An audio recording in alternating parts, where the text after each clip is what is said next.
Hello again, everybody. It is ATI. We are back, and we are back in a weird way because the world is weird right now. Dan Nasser with Brian Palm and Matt Custodio from our separate homes. I'm coming at you from Malden. Where are you guys coming at us from?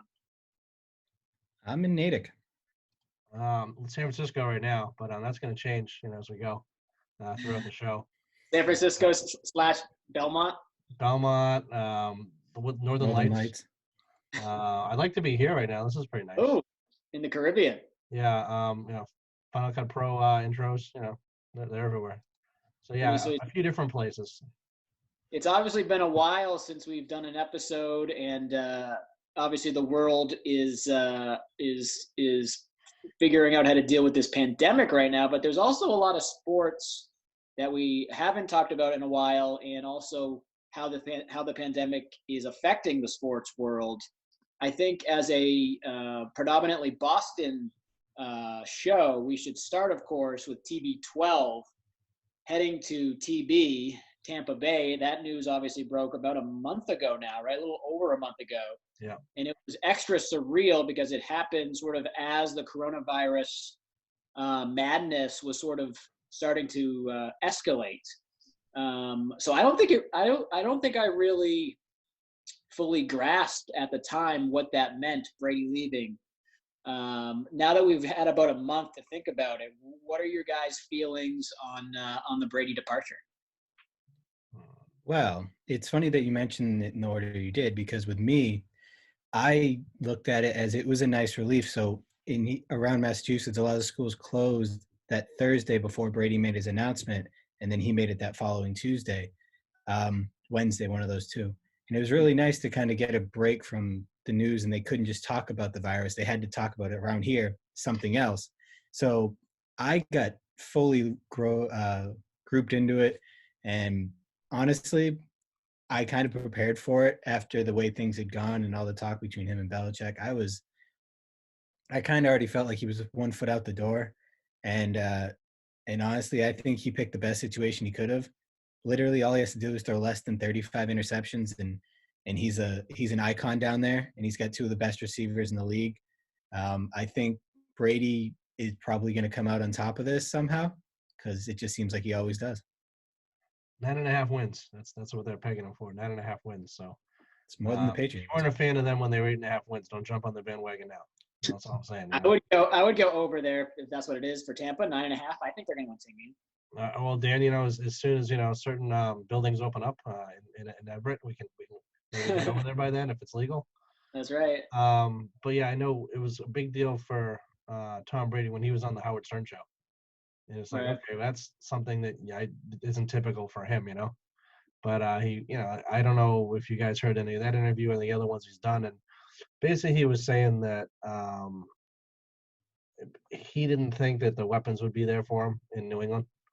And I mean, I guess he's kind of right, and that's kind of been the story for a while. And it used to be the story, well, yeah, he doesn't have the weapons that the Colts had or these other teams, but he's able to do it. And I think now that he's at the age now, does he need a little help? Maybe, but it'd be nice just to get guys he can play with. And I mean, Tampa, he probably put up good numbers, but I don't know how far they're going to go. Or you're going to see now what the coaching is, and is Stidham their answer? Is they got another guy? What's going on? I talked with Matt the other day about the draft and how that's all going to go down. And now there's repercussions in the NBA. Guys are saying, well, I'm just going to skip basketball altogether. I'll go to the G League because now I can make $500,000 and not even go to college. And there's a lot of things because of this year. Something else I want to get into, the Major League Baseball, the players become free agents, but the Red Sox might have to pay luxury tax still. I mean, there's a lot of stuff going on this year. So, but getting back to, Brady, it's kind of like you take it for granted that he's been here. I know I work at a liquor store part-time, and they call it the Brady effect because every weekend people are getting beer and having parties. When they're not in the Super Bowl, it's weird. It's like it feels like, I mean, I think that we did a show once where they go, we play in a bye week. This is bizarre. Like, I don't know what to do with myself, So we'll see how that goes. But now I think, Matt, correct me if I'm wrong, in the future, the bye weeks are going to change entirely and everybody plays except for the number one team. Yeah, I don't know if it's this year or starting next year, but with the new CBA that was just passed, another thing that distracted people from the virus talk, yeah, it's now 7 teams in the playoffs. So there's 2 versus 7, 3 versus 6, 4 versus 5, and the 1 seed gets More money gets the for only bye. degenerate gamblers to dump on sports, Dan. And they're playing. They're gonna play what 7? They're gonna play one extra game too, right? 17 games. Yep. So it's an 18-week regular season now, 17 playable games, 3 weeks in the preseason. Which, I mean, if you talk to a normal NFL fan, they're going to say they don't care. But that person that they made their career because they were getting $100,000 check on the 4th week of the preseason, I guess it might affect them. Now, do the players get more money? Yes, because technically TV deals will go up. Right. So TV stations that only pay for maybe one preseason game will now have to pay for a full extra regular season game. And Jacksonville hasn't moved to London yet, right? At least not as far as I know. Okay, good. Because I know when I was over there last summer, they're like, "So we heard they're coming next year." And I'm like, "What?" Like they like football in England. I mean, they're big into it. Can only have one relocation per year. Yeah, and then I know, talking, getting off topic just for a sec, but I know, Matt, you're a big soccer fan. That I guess the European Soccer League, they're doing furloughs, I guess, for a lot of the players and teams, and because the money is such a big deal over in Europe, where there's no salary caps, unlike sports that we notice. But John Henry's team, they're kind of really flipping out money wise, I guess. Yeah, so my quick 30-second reasoning on that is it's very interesting to see how European soccer teams, we talk about the money in America, but the money in European soccer teams, they are so close to bankruptcy every day when things are going phenomenal. Right. And all of a sudden, when you take away incomes, teams are dropping left and right.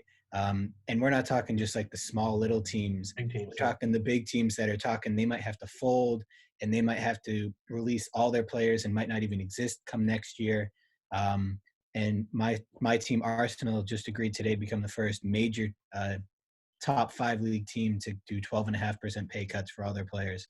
Wow. So the team doesn't have to furlough a lot of staff. So that was a big announcement today. Unlike the Boston Bruins. A lot of the local economies for these soccer teams are directly related. For a lot of those smaller cities or towns, right, are directly affected if there's no soccer going on. Oh yeah, I know people always talk about, hey, wouldn't it be nice if the Celtics got their own facility?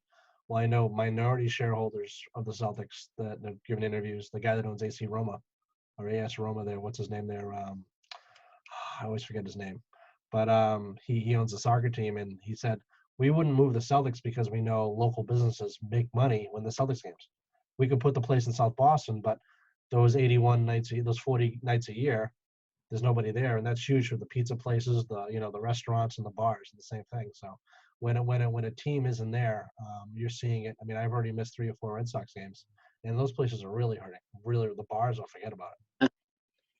Yeah, and it's one thing when London has 15, 20 major soccer teams, so obviously London it's going to be okay in a big picture. But yeah, you mentioned those small little towns down the south shore of England that it's literally 20,000 people in the stands and that's all their money. Yeah, it's going to affect them. I can only imagine. Yeah, you're like the mayor in Jaws. Just open the beach. We need the money. Open the beach. People are fine. People are fine. Just open the beach. Just getting back to Brady for a second, I felt like the fact that he went to Tampa Bay, as a Patriots fan, that was a good place for him to go because it's such a random team that has no real history at all with the Patriots. Because remember, there was some whispers that, maybe he'll go to the Giants. That would have been, I would have hated that. And then if he had gone really anywhere in the AFC, that would have been tough because then you're going to have to see him more often. It's such a dumpster fire, though. And the AFC is such a dumpster fire. I don't think you'd want to go to those teams. Like Matt said, I think Tampa Bay is the perfect spot for him. That's what I think. So I think as a Patriots fan, not feeling bad about it, it's just about the perfect spot for him to go. How long do you think he does it, though? Is one and done? I mean, what is it, a 2-year, $50 million deal or something? What did he sign? I think it was 2 years, 50-something million. I thought, but I could be wrong. Yeah, I'm pretty sure it's either. He'll play 2 years. And definitely. He said 45. What was it, 4 or 5 years ago? He said he played at 45. Patriots didn't want to let him do it. I think he'll play till he's 45. That's what he wanted to do. If they're now, so the 17 games this year, right? So if he's 7-10, is he like, all right, I'm done? No, he wants to collect that money too. So he's like Dustin Pedroia, that whore. He just won't retire. Guy's been hurt for 15 years. He put his house on the market in Newton, but he still hasn't retired yet. There's some information that he might not be able to play this year because he's not sure of how his injury will go. Might not. He not. Um, He might only play 135 games. He said. you never know. Are But I there think 5 games? There isn't. Yeah, there isn't even that many.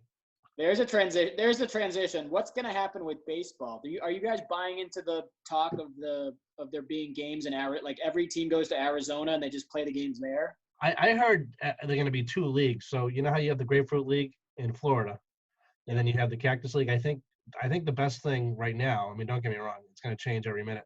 If they just kind of go there, so like the Red Sox will play the Pirates and all these other teams, because the worst thing that's going to happen is when you go, oh, everything's fine, and then it's not, and then you're going to shut this down. I want to say in China twice they shut down their basketball. A lot of other places are. I mean, don't get me wrong. It sucks being inside. Everybody wants to get out, but you want to do it the right way. The problem is I don't know what the right way is. You don't. Other countries. I mean, it's not a United States problem. Everyone's having the problem. Every country is affected. Whether it's 10, 15 people or whether it's thousands and thousands of people like Italy and Spain, it goes all over the place. But you want to do it right. The worst part about this whole pandemic for me, I'm home and there's no sports to watch. That's what drives me nuts. It's like, oh, great, I'm home. I get a couple of weeks off from work, but there's nothing on TV. I mean, Dan, you get everything covered on Netflix and movies. I know that's your genre, but I know you like sports just as Matt and I do. Yeah, and it sucks. Yeah. Especially we missed all of March Madness. We missed the Masters, which is like my favorite golfing viewing weekend of the year. Mm-hmm. The NBA playoffs are supposed to be probably starting this weekend, right? Is that right around? Yeah, I think today was the anniversary of an Isaiah Thomas game where his sister died and he put up 33. Yeah. That was the first round of the playoffs, right? Yeah.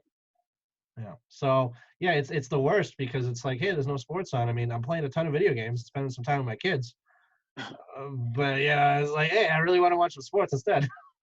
Well, it's interesting, Dan. You mentioned the Masters, and obviously, when I'm personally, obviously, I don't mind watching golf. Golf's entertaining, but it's normally like a last resort. Like there's a checklist of things before you sit there. Oh, I'll watch a golf tournament.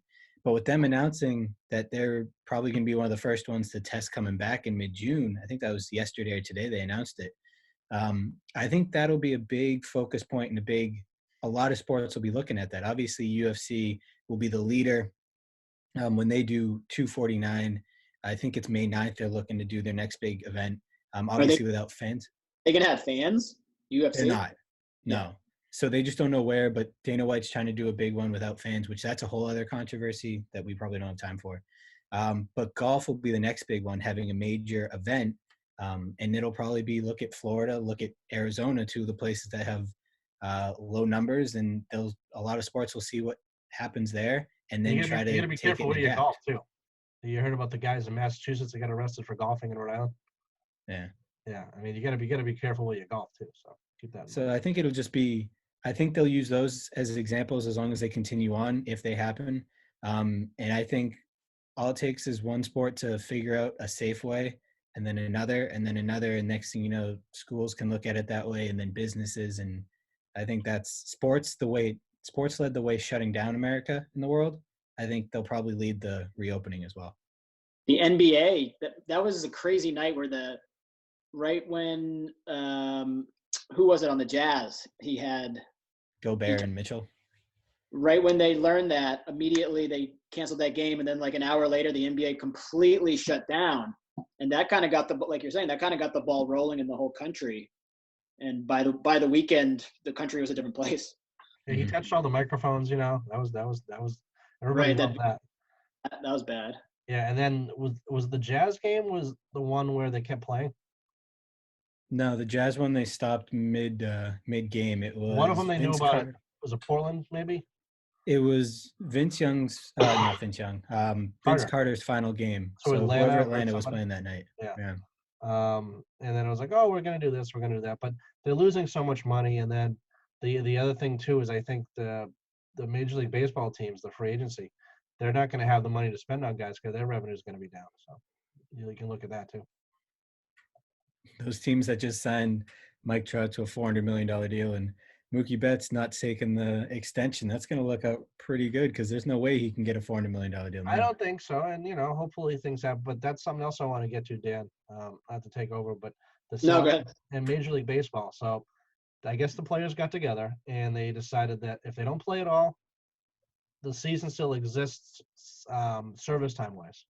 So let's say Mookie Betts would still become a free agent, but the Major League Baseball teams, because the season didn't happen, never paid luxury tax. So all the work the Red Sox did to not become repeaters, they'd be repeaters. So basically, they wouldn't have all that money to spend in the off season like they like they should. Like, everybody's like, oh yeah, they're gonna make all these changes, they're gonna suck for a year, then they can sign Betts. Well, they wouldn't be able to do that, and they don't have Sale, and you don't have Price. But I mean, I don't know if the lights are on. Maybe like he stepped up for the World Series, but other than that, he was above average. I mean, I don't know how much of a drop that is. You save a ton of money there. The free agent class next year, though, for pitchers is awful. You got Trevor Bauer, Paxton, and I forget who the other guy was, and that was it. And I'm like, all right, that's who they're gonna throw money at. Well, I just want to, obviously, Brian, you and I have talked about this. Dan, I haven't seen you in a while, but it pissed me off a lot when they finally announced that Sale was going to the knife. And Brian, because like I said, you and I had talked about this, and you brought up a valid point. Surgery is, you want to put it off as long as possible. It's but the last option. You definitely don't want to do it, but at the same time, you're right, the timing they technically, it's a 14 to 16 month recovery time, and they could have bought, say, 6-7 months already, and into this time, however much time the season they miss, if they get the season at all, he technically could have had Chris Sale, have Tommy John, and it wouldn't have affected anything. Obviously, hindsight's 2020, but that just really pissed me off when I saw, like, on day 2 of Corona Watch, they were like, "Oh yeah, by the way, Chris Sale, sneak that under the radar." Well, I mean, when the Tommy guy's John. striking out, 15 guys a game, it's like, oh, well, does he really need the surgery? He's like, well, I can do that, but my arm hurts after every time I pitch. Well, after a while, your arm just doesn't hurt. After your arm explodes. It's kind of like I was watching. I've been getting into the UFC stuff recently with the Brazilian Jiu-Jitsu because I had some free time, and so I guess the thing is they banned certain moves because you can't feel the pain until after it happens, like your knee popping out. So it's like, yeah, there's an issue, but you don't know until it's too late. And with Sale, yeah, they could have done surgery when his ERA was above 4 because that's not normal for him. But I mean, how old is he now? 29, 28? I think he's 29, yeah. Eventually, I mean, remember the last couple of years with Pedro, he wasn't as good as he was when he was, God for 3 years when he was Sandy Koufax. After he has surgery, what if he doesn't get better? Then it's like, should you have waited? Like, you don't know. You really have no idea. But yeah, you're right. I mean, timeline-wise, yeah, have the surgery last year. You'd be 100% going to spring training, and then you win a World Series because you learned how to bang on this bucket instead of that bucket. Or you get the whistle now with the Astros. I mean, I don't think we ever talked about that, Dan, either. I mean, they're going to get a pass this year, and then we never even got into the fact where, Alex, his name is Cora, got suspended, but because the season hasn't started, what does that mean? Does it count? I mean, I think people love the guy as a manager, but I think at the same time you got to acknowledge what happened. And there's still a report. They still have not published the report. Yeah. About the Red Sox. Right. And it's not that it's not done. It's just not published. So thus it's not official yet.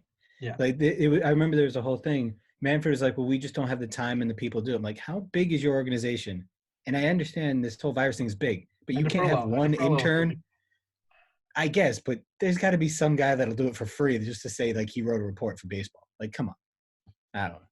Oh, so they're saying that they have all the information. They just haven't been able to assemble it together into a.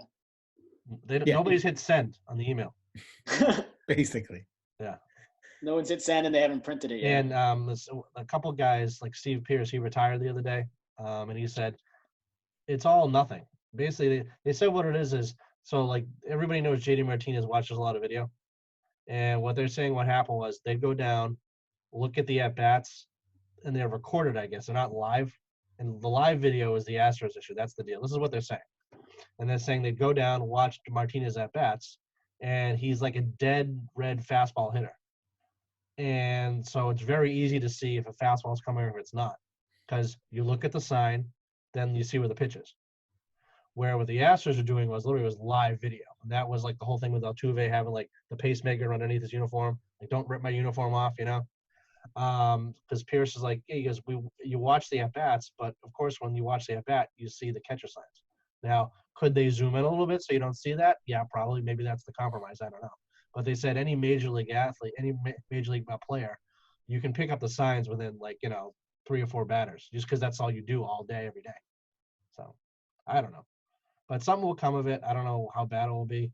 I mean, they still have a good hitting team, but they don't. The Astros are basically dodging that bullet if the season never happened. Well, because also, who's the guy that's hurt? Isn't Verlander hurt too right now? Then one of their pitchers is seriously hurt. So this whole gap thing, it actually helps them out. Yeah. It's kind of like the guy Verdugo that they got in the trade. He had a bad back, but I mean that was 2 months ago. He said he's healthy now, so that will help him out too. There's a lot of stuff going on, but yeah, it's I like to watch some real sports, so that's my big thing. Just to circle Taiwanese baseball. Yeah. Just to circle back to Brady, and this is a Brady adjacent topic, but what do you guys think the Pats are going to do at quarterback? Is it really going to be Stidham, or are they going to do something in the draft? Is there somebody out there that they're going to go after? I can't imagine Stidham is going to be their quarterback next year. So I'll admit, part of me is completely bought into the tank for Trevor Lawrence hype. I know that'll never happen, but that's my wish, and I'm sticking to it. I don't think the Patriots could ever be number 1 pick bad though. Like with Belichick, we went 10-6 with Matt Castle, or 11-5. I mean, come on. Yeah. So I mean, Stidham's a better quarterback than Castle. Yeah, everyone in New England just knows him for the one play against the Jets where he threw a pick 6, but that was an end of the game. Didn't really matter. He was his second game. So if they stick with Stidham, I think they're a borderline playoff team because the Jets are still just as bad. The Dolphins, they're either going to have a rookie quarterback or Ryan Fitzpatrick. So, I mean, come on. And then I still don't believe in Josh Allen. So if the Patriots want to go long-term future, they have the draft capital to move up. They can get any one of the guys they want outside of Burrow. Obviously, Tua might fall. It all depends on what people think health-wise. And my final thought is, as long as they don't get Jordan Love, who is basically Josh Allen 2.0, I'll be happy. Even if they take a flyer on some guy in the 3rd, 4th round, I'd be okay with that. Obviously, I don't think he'll start, but as long as they don't get Jordan Love, I'm okay. What do they save money-wise, Matt, by keeping Stidham? If you don't bring back Brady, you got Stidham as your quarterback, do you now have cap space to then get the weapons that you couldn't get if you had kept Brady? So it all depends on what other guys do signing-wise. Obviously, Tooney signing the franchise tag, which there's still talks they might move him to move up in the draft. So it all depends on who signs what. Obviously, McCourty's extension is not great considering his age. But yeah, they're better off. I think they'll have around 15, 18 mil next year if they just bring everyone back. Can they get the tight end that they want? Well, so that brings up an interesting point. Right now, apparently Gronkowski, right? Say that again, Dan. I said the tight end that they want is Rob Gronkowski. Former WWF champion Rob Gronkowski. It's interesting. So I guess one of Brady's first things down there is he and Arians got together and they want to trade O.J. Howard away, who's only going into his 3rd year. He's an athletic tight end. He's a good catcher of the ball. Very Aaron Hernandez-ish before, the murder stuff.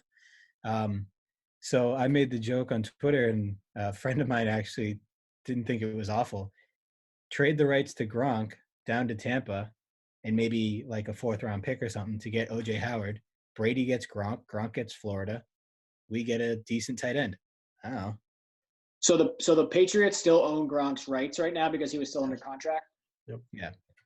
And as far one more season, or as far as doesn't he have to play out the remainder of the contract? Yeah, as far as I know, it just gets basically paused until he either retires or they'd waive him off. It's like Kelvin Johnson, right? He's on the Lions for life. And it was like with Marshawn, technically Seattle traded him to Oakland for a 7th round pick. Yeah, but I'm wondering, I know, Matt, we were talking, the Patriots haven't used the tight end position in a few years, and it was really a staple of the Patriots offense, not a Brady Binky thing, but just something Belichick always used, even before, with Ben Coates. Tight ends was 1, 2, oh, no, everybody's open, dump it to the tight end, dump to the running back. There was a couple guys that I had mentioned to you, just in passing, I know before the school shut down, that I was looking at, and you said, oh, well, that guy'd be good, but then he had 4 good games and he got hurt, and this other guy, he's better or whatever. But Can you talk about those two guys? So Hunter Henry and Austin Hooper. Yeah. Henry broke his leg. He had an ACL injury, came back, scored a touchdown week 1, broke his leg. Came back 6 weeks later and was good. He signed a franchise tag with LA. Okay. Austin Hooper, he got traded to – it's a good question. He got traded, though, this year, I'm pretty sure. Right. So those two guys that would have been great, both were put on franchise tag. One was obviously traded away. And a lot of the big-name weapons were franchise tagged. And there's still the talks of some of those diva receivers. Like, obviously, you saw Hopkins get traded. There's talk of Odell being traded. Obviously, that was a whole big farce. There's one or two good tight ends in the draft, and then the rest are awful, right? Did I read that? I don't even say there's one good tight end. There's a couple big they're athletic, but they've never proven anything. It's not like the wide receivers though, where there's like 10 decent guys. Yeah. Mm-hmm. Like if you can snag any one of the first round wide receivers, and I mean, I still think N'Keal Harry is going to be a top 25 receiver in football if now that he has a quarterback that trusts him. So, Dan, what do we got for time?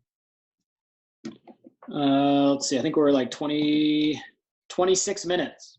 Okay. Well, I mean, we can go a little over if we have to, but The only thing what's that? The other thing I want to bring up, well, I know you want to talk about. We'll talk about the horse racing, but the documentary about Michael Jordan's last year with the Bulls that's coming out, I think Sunday, and it's like a part 10 1 and 2 on Sunday.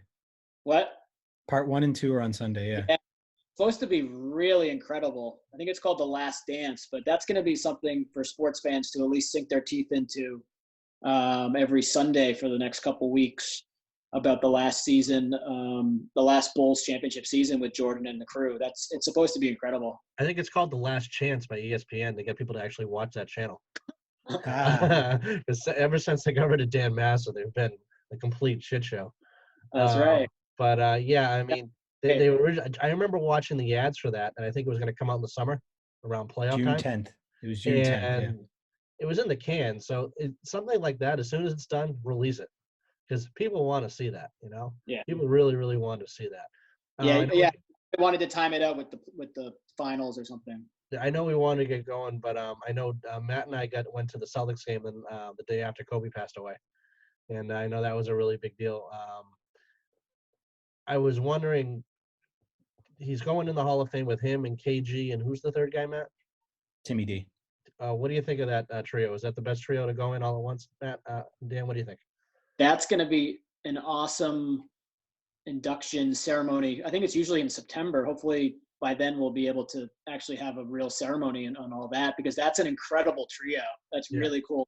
It's three guys that all played at the same time, three of the best of the generation.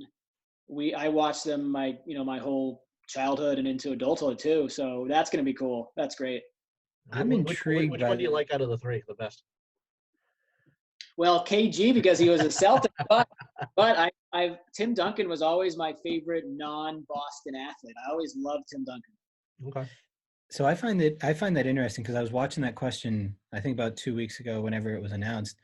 And so this might seem like I'm just saying it just because, but in my honest opinion, obviously Kobe's a top 5 player. I trust him with the ball in the last second. Maybe Michael would be the only other one, but Kobe last second, I don't care what the opportunity is. Evan Turner. Tim Duncan was like one of those, he was the big fundamental, right? And that was all he did, but he was so quiet. And people talk about the greatness of the class. I'm torn because KG only won one title, was only in one final. So, I mean, obviously he's a great player. More than that. Was he with one in Minnesota? Or no, he was there were two in Boston. He won in Boston, and then I think that they lose twice in Boston, Dan? They lost, and then they lost 2 years later, where they should have won Game 7, but they lost it. Yeah. Okay, so he was in 2 finals, but obviously Timmy's successful, but he didn't have the personality. And obviously, I mean, without Kobe, if it was just KG and Duncan, it would be good. But I think Kobe Bryant is what takes this class. And I think it's a good class. I'm not saying they're bad players. Obviously, they're Hall of Famers. Every Hall of Famer is great. But when you add Kobe, a top 5 player, to it, it takes the class from, it's exciting, to, wow, these 3 guys played together at the same time. Oh, yeah. Well, some NBA experts, historians, whatever, would possibly have Kobe and Tim Duncan in their top 10s, I would say. Oh, absolutely. I think Duncan would be a top 10 player. Just like obviously the personality, Yeah. you never knew. Right. So. Yeah. Before we say goodbye, did you want to quickly bring up that crazy horse racing story you were sending me? Yeah. So there was a guy, I don't know who he is. He's probably anonymous. A 50-cent bet landed him $574,000. That's when you go time machine. That's when you go, here's the $10. Here's all of the money I own. And like, I'm wondering, there's got to be a limit because there's no way they could pay out like $3 billion, right? So most tracks have bet limits on it, and they'll Okay, but usually like cap things out. 50 cents probably isn't the cap. No. So normally, I forget what it is, but it's only like they'll only pay out something like 10,000 a horse or something like that individually. So I don't know So how it there is goes a when you limit. pick the individual. Yeah, Okay, but like, so is this guy gonna get his money or no? I imagine they either that or someone's got some explaining to do why they read in the story. So just for argument's sake, if I bet $1, I would have got $1 million. Because the way so I could like if I did $100, which is not a big bet, but on that the payout would have been huge. Mm-hmm. Would they have taken it, or would they said you're not going to win? So yeah, of course we'll take the bet. I don't know. You know what I'm saying? It probably depends on the track. If you go to like Plainville or Plain Ridge down in Foxborough, yeah, then probably not because they can't pay that out. But if you if go it was to like Kentucky Churchill, Derby or whatever, I'm saying, or whatever. I guarantee you they probably will because like Portnoy put down like $100,000 on a horse, 100 to 1 to win, right? And they'll get that money. So yeah. I'm just wondering like if there's ever been like, well, now you own the place. I'm sure and then you go, well, you guys pay the taxes to the Fed. Just give me my money and we're good. Yeah, I'm sure if you put that stimulus check down on that bet, you might own a place or two. Yeah. What are you doing with your Trump money? I got my car direct deposit the other day. Yeah. Now, does you think that will influence the race? Is that a bribe, Dan? Isn't that technically a bribe? I don't know. I'm happy that I had direct deposit, so I don't have to get a check with his name on it. Oh, but you're going to use the money. I don't have anything specific. I guess I'll. No, but you're not going to give it back, is what I'm saying. Donate. Yeah, so we need to figure out what we're going to do with our Trump money. I'm going to use it for toilet paper. I want to get more Trump money in September. I'm hoping. I got my fingers crossed. I get the. You got extra because of the kids, right? Well, and because I'm married too. They're going to have to do. Dan, you need to get married. You'll get double. Apparently. Not to get political, but they're going to have to do. They're going to have to do another stimulus package probably because there's people that are really hurting that are going to need more than $1,200. The dog walkers, Dan, need money. They do. I mean, it all depends on where you live, though. Like, if you're in Massachusetts, New York, your $1,200 looks a hell of a lot different than if you live in like Iowa. That's the thing. I know people that are waitresses, bartenders, barbers. They really need the money. Matt and I have been really lucky with working. And I'm not saying like, I mean, if someone's going to give you money, of course I'm going to take it. But like, I don't know what the solution is. And if you give everybody $5,000, people are still going to say, well, I have a mortgage. Nothing's going to be enough because people aren't working at all. I think too many people live paycheck to paycheck. That's the problem. That's the problem. You know, and I don't know what the solution is to that. Don't spend money. Yeah, good luck. You're in America. It's like if you want something, you just click on it. You one click, it goes to your cart, and it's at your house. You don't even have to put your slippers on. It's on your porch. I mean, that's great. So, what do we got for drone delivery? Did we go over time, Dan? Yeah, we're at like 30. My phone keeps turning off. 34 minutes. 34 minutes. Okay. Well, I mean, we're already over 30. Is there anything else we want to talk about? We can do a solid 40 or. The only thing I would want to hear from you guys, because maybe you have some insider information. Do we know anything about high school sports? Is it totally done? Is there They live in denial. That's what's going on right now. They live in complete denial. MIAA, my favorite organization in the world, keeps having meetings. They're like, well, we're going to have the playoffs. Well, we're going to do this. And, you know, Matt and I, we'd love to cover 7 o'clock baseball games. Let me tell you, we'd live for that. But it's not looking good. So right now there's a couple of things. One is it's all tied to the May 4th opening that Governor Baker has still hold. And Time is winding out. They got to make a decision on that. So right now they're still saying yes, as long as we open in schools on May 4th. But that's not happening. Hey, you got to be positive. Everyone always says that's not going to happen. You got to be positive. If you're not positive, you're screwed. It's going to snow this weekend too. See, positivity. 2 inches. But so right now the MIA thing is there's going to play 12 games for regular seasons. They'll have a playoff. They'll have sectional playoffs. There's no state playoff. So north, south, central, west. Home teams will host all the way up to the final, where there'll be a neutral site. And Maine and New Hampshire have already canceled it. So yes, you negative Nancy's, Massachusetts is probably right behind, but you got to be positive, because if you're not positive, you're just screwing yourself over. All right, so we'll see. Pretty much, Dan. So don't talk about sports to anybody at all for the next week. Keep it all dialed in, and then next week we'll figure out something else to talk about. I got sports trivia coming up in 10 minutes here. Creative trivia? Yeah, buddies of mine, we all get together, and he comes up with terrible, awful questions. Is there money on it? The answer. Fun. We win $5 every week, yeah. Okay, because like I can, if you want to get paid, I can help you out. Nothing I like to take money from people who don't have any. I'll just text them over, yeah. All right, Dan. So hey, thanks for waking up today. And of course, put the dogs on the leaches and all that. And Matt's got a little man cave. He's got a dartboard. He's got some stuff. He's still wearing his native swag here. Looking good. I don't know. Am I allowed to wear a Redmond sweatshirt on this program? I don't know. You're gonna have to blur that out. We already talked about politics, so that ship sailed. Oh, okay. All right. For Brian, Matt, I'm Dan. Spin the damn music.